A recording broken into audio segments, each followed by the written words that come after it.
Real Talk with Jodi and Michal. Real friends, real situations, real life. Authentic chats from the heart to the gut. Two best friends keeping it raw, real, and relatable. Jodi Greenblatt, this has been a long time in coming. Welcome. For those of you who are joining us on this journey, my name is Michal, and I am joined by my literally lifelong friend, Jodi Greenblatt, on our new podcast, which we're both so excited about, Real Talk with Jodi and Michal. And it's about conversations that women in our age and our generations are having, want to have, need to have, things that we explore and things that we're interested in, and just a deep dive into real life, not pretend stuff, real life. So let's start with Jodi. Why don't you introduce yourself? Yeah, Michal, this is so super exciting. Like you said, I'm Jodi Greenblatt. We've been friends since we were 3 and 4 years old, respectively. And I know you tell an amazing story about we don't quite remember. That's my dog. It's okay. Dogs are real life, right? Dogs, kids. 100%. Right now I've been in the virtual space since COVID, doing therapy online, now doing coaching online. And yeah, my dog is in my videos sometimes, and the clients all know him. So what's his name? Introduce him. Yeah, Dash, come here. Come say hi. Come. No, he won't jump on. That's all right. He'll come when he's ready. He will. So this is Dash. He's a rescue. He's about 9. Oh, wow. Yeah. So I was saying that you tell this beautiful story about we don't really remember from 3 and 4 years old knowing each other, but your mom has a photo of me at your birthday party when I think you were turning 4. Yeah. You were turning 4. My 4th birthday party. Yeah. So yeah. Back to you were saying, tell me about you. So you were saying you're in the online space. Where do you live? Yeah. So right now I'm in Florida. I've been here for 2 decades already. Wow. Before that, in California for about 10 years. And then before that, you and I, of course, were both grew up in South Africa. And then other than that time when we were little and met, we reconnected unbeknownst to us, having known each other, and became best friends in high school. And we had a lot of fun as teenagers. We had a lot of fun. We did some stupid shit, but that I'm glad I can look back on and go, we did that. I'm glad we survived it. But I'm glad we did it because we lived. Yeah. I mean, growing up in the late 80s was an experience for sure. It was before the time of internet, before the time of cell phones, before the time our parents could track us. Yes. It was big hair and loud music and just running around like crazy people, enjoying life a little too much sometimes, but it's good to tell the stories. And I'm horrified sometimes at some of the things that I did and that I survived them.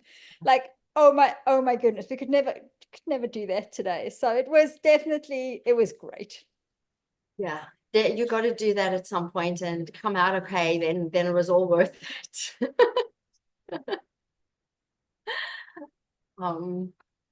So you studied psychology at university, right? And then you went to California and you did your master's there or your PhD there? Yeah, no.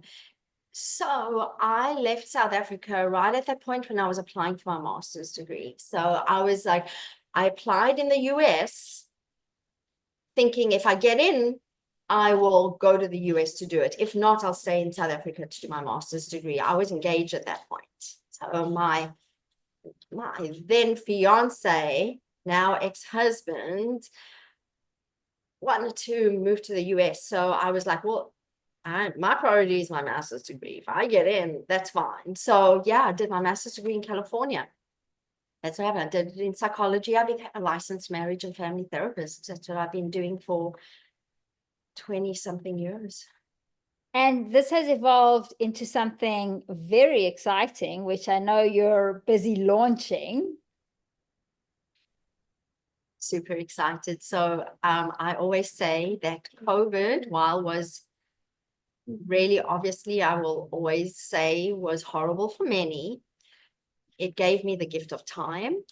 It gave me the ability to work from home, which I never thought I would enjoy. I'd always worked for a big organization, psychiatric hospitals, community mental health agencies, and it was more like 9 to 5 kind of jobs. And I can be structured.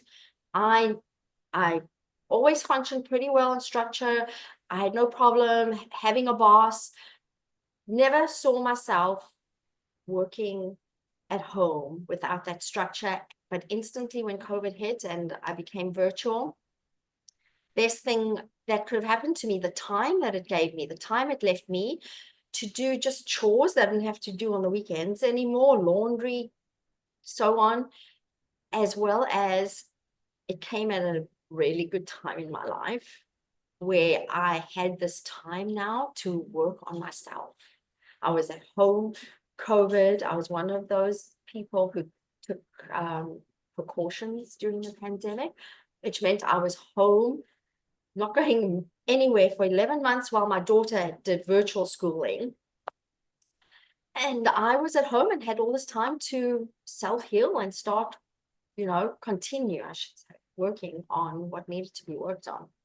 And you being the friend who has been in my life all these years, know my story, which we will get into over time. And what has that evolved into now? That has evolved into my just recently starting to narrow down into coaching women who have been in toxic or unfulfilling relationships and breaking free from those toxic relationships. It's been an evolution. If I really look back on my life, it's actually just where it makes so much sense that this is where my life has come. If I look at in my private practice, what I started to see after my divorce, both my own experiences as well as friends and their experiences, a particularly toxic relationship that I experienced after my marriage, and how it caused me to have to really reflect and do some deep self-reflecting that somehow all those years in therapy didn't quite get it. I always knew something wasn't right in my life and could never pin it down. When I started to do my own work, look at myself with my own, doing the journey myself, I started to have these insights that were incredible. And a small piece I will tell you is I always lived with anxiety, this free-floating anxiety. Always. I remember even in high school, my mother trying to calm me down, always anxious. And I literally do not even have that free-floating anxiety. I'm not saying I don't get anxious. Of course, there's situations, but still then that anxiety is so short-lived. It's really, I'm in such a good place. And so now I am loving working with women, doing coaching online. Incredible. Wow. It sounds like, I mean, I know that it's been quite the journey, and I can't wait to get into both of our journeys in a lot more detail as we get more into the podcast, and we get to know our listeners better, and our listeners get to know us better. But I think it's interesting because you've hit on a nerve, I think, that so many women in our generation, right? Late 40s, early 50s, kids are growing up, leaving the house. You know, our entire, if we've been in marriages or relationships, they've been really revolving around life. And all of a sudden, life has changed, and we're left with something that might not be serving us in the best of ways anymore, be that negatively from a toxicity perspective or simply from an unfulfilling perspective, which can lead to a lot of toxicity and a lot of resentment. So I'm excited to see where this journey takes you, because there is such a need, just the state of the world and post-COVID and all of the things that we've all gone through and are going through in the last half a decade, even really short amount of time, I think has brought us to a place where we need skills that we're not taught. So true. It's so true. And that because this is a whole new world, and none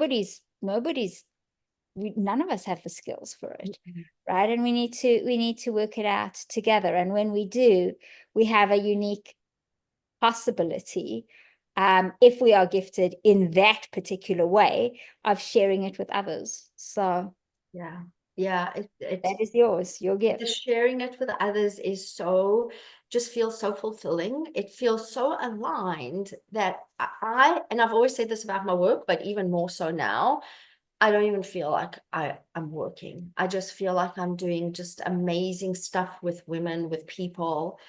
So it's awesome. And Michal, you are really good at always listening to me, and and I know we talk about how our lives have intertwined and sometimes diverged again, because after high school we went, like we just talked about, I went to the US, you went to Canada, you're now in Texas, so we haven't always been in the same place. And as we've gone through our life's journey since high school, we've had moments in time where we've talked every day. We've had moments in time where we've talked periodically. We've had times where there might have been, I would say, a couple of years where we haven't been in touch. But the moment we reach out to each other again, it's like back there, thick as thieves, back to, we remember the last conversation we had. You are probably, I was going to say one of, but probably the person that knows everything about. And I would say the same about you, or knows the most out of all the people. I mean, you know, we all have our guarded areas of our lives, I guess, to some degree. But yeah, and the interesting thing about our relationship is not simply that that we keep on reconnecting and we keep on being drawn to each other, but in totally different ways, our lives have taken very parallel paths. And, you know, for me, my life was very, if I spell it out, which I will right now, it was very different from yours, but very similar, because we've both had a journey that's brought us somewhere. And I know we're going to get into it a lot more, you know, just generational stuff, family dynamics. We both came from relatively challenging family situations. We were both quite high performing, especially in high school. You know, we were highly achieving, high performing individuals. We were really driven, even though we did crazy shit. That was on the weekends. Those are not mutually exclusive. We you know, we both academically did really well. We both went on to study professions. You did psychology. I ended up studying optometry, and I hated it. I was just going to say, I don't want to speak for you, but I was going to say, I don't think you love that. No, I hated it. I practiced as an optometrist for a while. I had some great mentors. I've been very, very blessed my entire life to have some amazing mentors and teachers around me. And then, eventually, this was after you had gone to Irvine, to California in 1998, which I know I'm aging myself here. And I'll get into the story later too, long before the internet was a thing. I met a guy online, didn't tell anybody, and went to Canada to meet him. Crazy shit. Because I knew if I told anybody, they would think that there was a screw loose. And looking back, there was a screw. You knew. Anyway, that landed me in Canada. I would have had to, whereas you were in the fortunate position where you continued your education straight away, my education had stopped, and I would have had to have done a lot of re-education to qualify under Canadian standards. I wasn't particularly motivated to do that. If I'm going to be, I make many excuses for it. Also because it wasn't offered anywhere close to where I was living. You weren't enjoying it enough. If you and fun, right. But I had all the excuses. I made them all. And I said them all, but really I wasn't into it. I didn't care.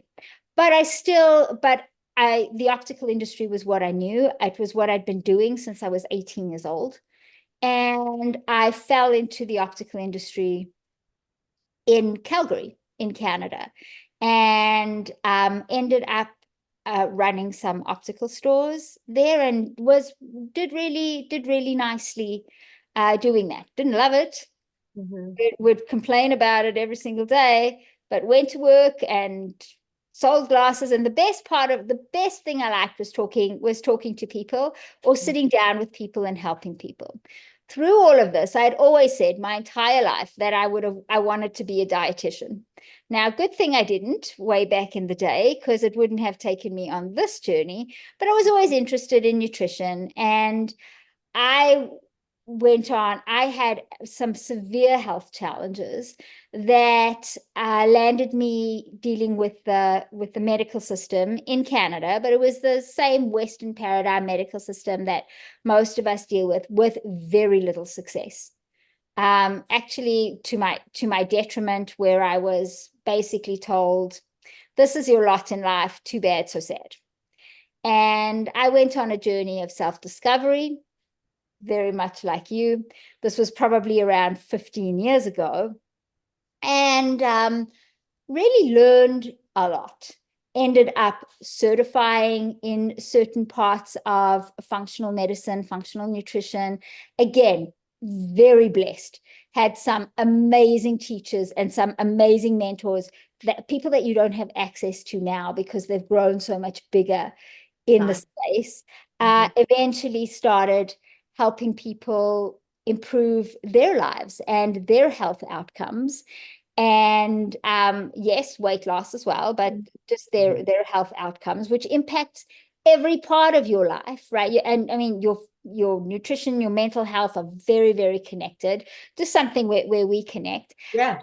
Eventually transitioned out of the optical industry into full-time coaching and consulting practice. So I'm a writer, I'm a coach, I'm a teacher, I'm a speaker.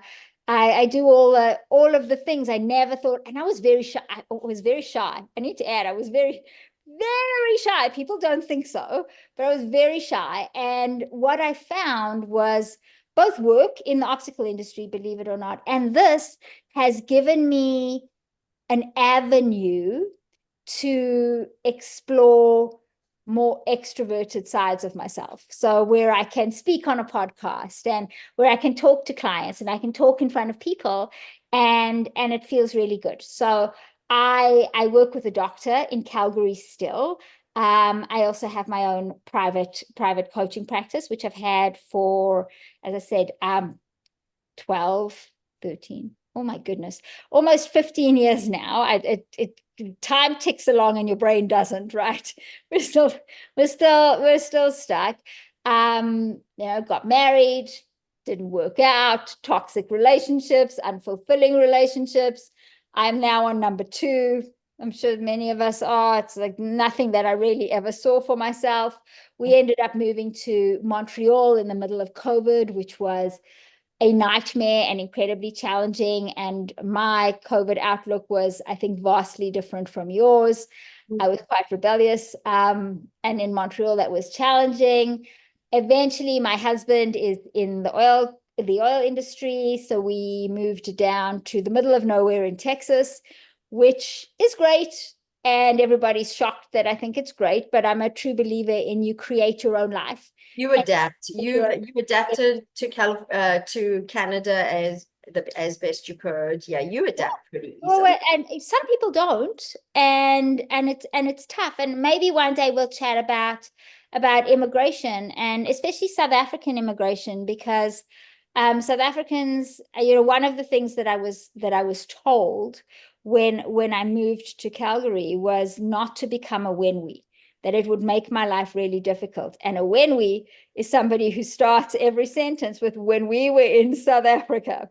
And often I do. When I speak with South Africans, we do. But I was very, very immersed in Canadian life. So that brought me here to Texas just 6 months ago. I've only been here 6 months. I live in Closer to me now than we're the closest we've been geographically in the longest time. That is true. And after 26 years of Canadian winters, this is my first winter where it will not be ridiculously freezing cold in a long time. So that should be interesting. 2 dogs, they might show their faces here too. You'll probably hear them a little more than you'll see them. But so again, Jodi and you and I have spoken sporadically for the last couple of years. We both had some life issues that we've gone through, and I think that's very relevant to what you do, a little more than what I do, both of us.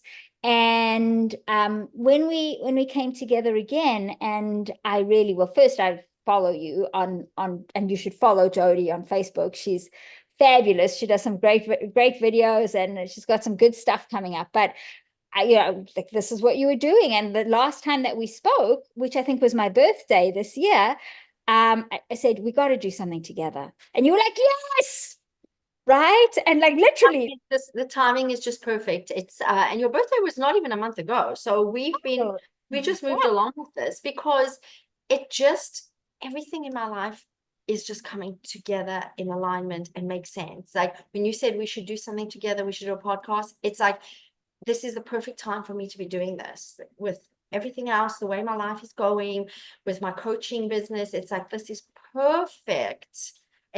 And we have so much that we always talk about. And real talk, when you talk about the real talk, we have real talk. When you and I have conversations, we have the kind of friendship where our conversations get deep.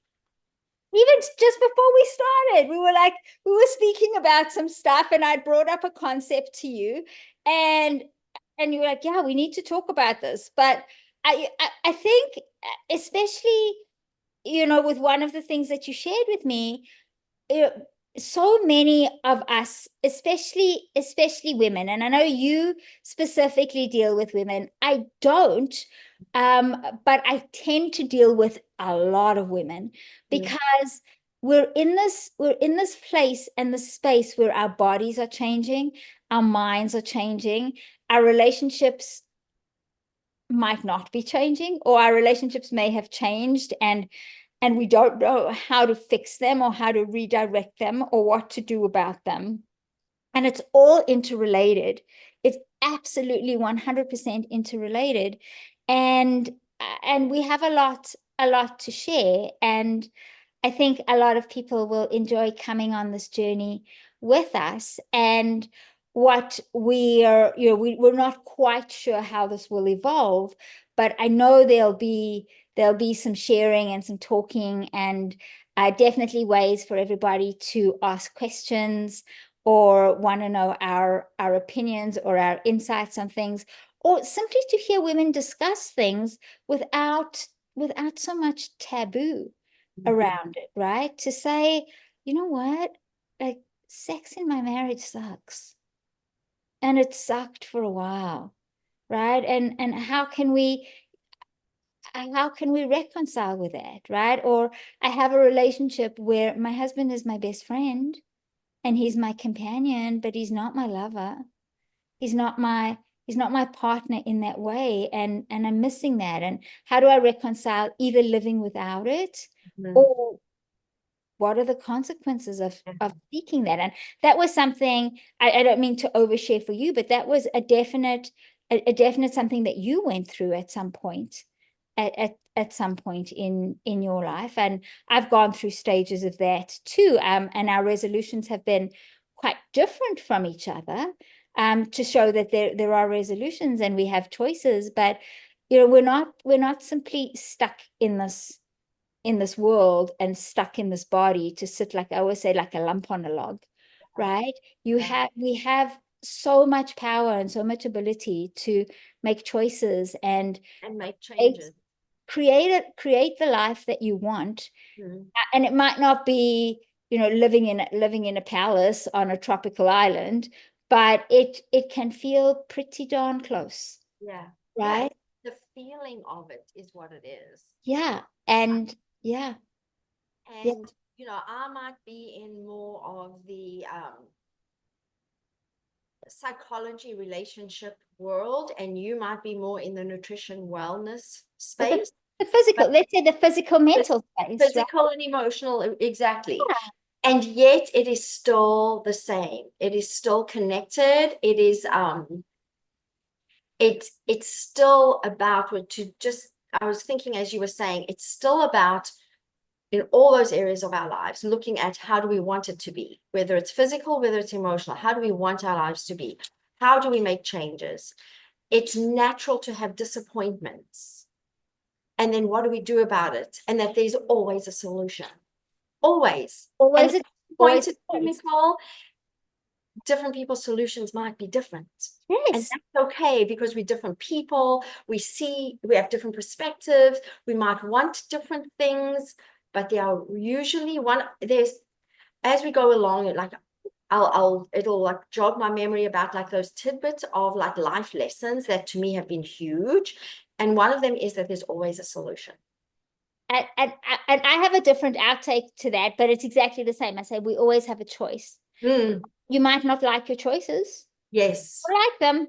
Yes. But always have a choice. And it's about learning that and learning how much personal responsibility we have for our lives. I think, and this might be getting a little deep for our first podcast, but I think societally, just in general, we've been taught to outsource everything from our mental health, just go see a therapist, to our physical health, just get somebody else to make your meals for you, or just go to the doctor and get a pill, right?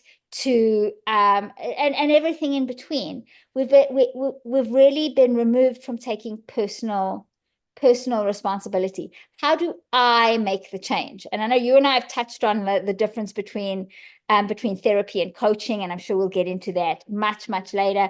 But how do I make the change? What skills do I need? Who can help me get those skills? As opposed to, I just need to do what somebody else tells me. Right? Yeah. Got the dog and the cat here now, so you might see finger crossed. That's great. Like, this is it. Real life is animals in our world. But it's how do I nourish my body? How does my nourished body nourish my mind? How, when I'm in a terrible mental state, am I going to make good choices about nourishing my body?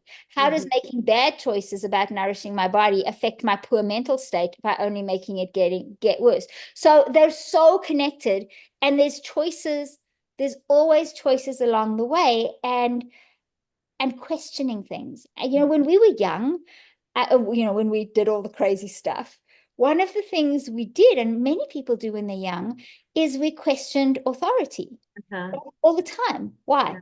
Why? The reason kids get into trouble at school, look, not so much now, that's another conversation, but like because we were asking why, right? Or saying no. And we don't do that now. So society tells you that you need to stay in your marriage and you need to make it work. Stay for the kids, make it work, smile, suck it up, right? All of the things, it doesn't look good if you're this, that, and the other, right? Whereas, no, you don't have to do what other people tell you. And it might be challenging to forge your own path, even with food. Like what I do is totally outside of the mainstream, totally outside. And we'll probably talk about that too. But it's about, well, how does it make you feel? What is the impact on your life? How is it allowing you to move forward? Well, if it's as bad as everybody tells you that it is, explain why the results are as they are, right? And it's this personal responsibility of, I have this power, I have the choice to say, I want to do this or I don't want to do I don't. Yeah, to a couple of your examples about staying in marriage, there might be sometimes reason to stay in a marriage, but that is up to the person. Yeah. That's my point, is that you have a choice. And if you're staying, it's not because you would disappoint this person or that person or society. You're staying because you believe in this moment in time, this is of your options, this is your best one. And I think you're touching there on being able to make decisions for ourselves, for each person, for themselves, without the influence of what is society saying, what is expected of me, because that brings the question, well, who's expecting it? Why? Nobody can expect anything of you but you. Right. And no, society, your partner, nobody has to dictate what's right for you. I want to say that clearly. Of course, when you're in a partnership, you want to discuss things together, but ultimately you still need to be in touch with what's important to you, your values, your needs, what's okay with you, what isn't okay with you, and you can make decisions better that way for you, decisions for yourself. So, and again, this is where we buck the trend, because as we've grown up as women, I think culturally and societally, and it's especially as women, we are told that the right way to be a good girl, and we all want to be a good girl, right, is to martyr yourself for everybody else. And that leaves us back here where you and I are speaking, because once you've martyred yourself for everybody else, your husband, your kids, you're sitting on your couch and you're thinking, is this it? Is this it? That's exactly the question. Like, what now? How did I get here? And is what this now? What now? How many times I said when I was married, but in the big, I kept saying the sentence, but in the big picture, is this what we want? I don't think this is what I want in the big picture, is what I used to say to my ex-husband. I remember those conversations with you where you, I'm paraphrasing, but you were literally were like, is this it? Right? And I don't believe that any of us have been put on this earth for mediocre. We're given one life. And mediocre doesn't mean you have to, invent things or win Nobel Prizes or do anything like that. But it is up to you to live the best life that you can live, so that when you are hopefully 105, still with all your mental faculties, because you've come to me and eaten well, and all your emotional faculties because you've dealt with Jodi and you know how to make good decisions, you can say, life was good. Yeah. Right? Life is good. And really understanding your blessings. And we, especially in the world that we live in, we have so many. Like so many. As shitty as the world is right now, and it's shitty. We have so many blessings. And simply learning to acknowledge them. And some days it might feel that you have no blessings other than you have teeth in your mouth, so you can chew your food. And you can still be grateful for that blessing, if that's what it is. Absolutely. I remember doing gratitude with a client once, many years ago, and she said, I have nothing to be grateful for. I said, of course you do. She said, my teeth are straight. I said, well, see, a lot of people pay a lot of money to have straight teeth. Yeah. And it's really things. It's really we just have shifting to that remember the perspective. little things too. Sorry, what did you say? I said it's shifting that perspective. Right. So, And noticing. It's shifting perspective and noticing. We overlook things so easily. and we victimize ourselves so easily. I think it's both, because in our society right now, that's what we're taught to do. You're just a victim to circumstance. And notice what happens when you change that. Even when you change that narrative in your head. No, I'm not. I choose. I can choose to put a smile on my face, even if the day sucks. So I think we've laid the groundwork for what we're going to talk about. And where we're gonna go. I'm inviting everybody to send us questions or comments. I know that our social media will get more voracious or more detailed as things develop, but we do have an email, and it's Real Talk with Jodi and Michal, all written out, and Jodi is with an I, and Michal is Michal. So it's Real Talk with JodiAndMichal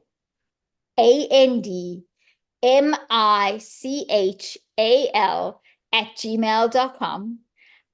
Jodi is Jodi Greenblatt on Facebook. I am Michal Offer on Facebook, OFER. You can find us, you can follow us. I know that we'll be working on our page. We'll be working on all of the wonderful things. So we look forward to having you join us. We look forward to going on this journey. I am looking forward to going on this journey with you. Again, another journey. I'm so excited. Another adventure where we do crazy what shit. a special friendship we have. Right.